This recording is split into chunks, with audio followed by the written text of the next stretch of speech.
દુનિયાના કોઈ પણ ધામ મંદિરે, અંબાજી, પાવાગઢ, ચોટીલા, કોઈ પણ ધાર્મિક સ્થળે જાઓ અને સ્થળ ઉપર એ ધામમાં જઈ અને એની ભૂમિ પર ઉભા જો કદાચ મુખેથી એક શબ્દ અશબ્દ નીકળી જાય ને, આપે રૂપે તમને ધામ અપરાધ લાગી જાય.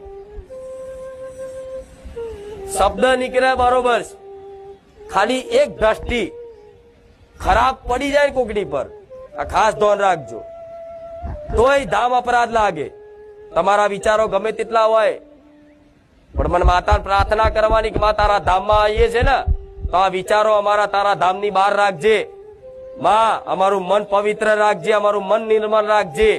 કદાચ વિચાર આવી જાય ને તો બે હાથ જોડીને મને તરત કગરી પડજો કે માં માફ કરજે, માફ કરજે, તરત. કેમ કે આવા અપરાધ બધાથી થતા હોય. મારા આવી વાત જાહેરમાં ના કહેવાય, પણ હું તમને માનું છું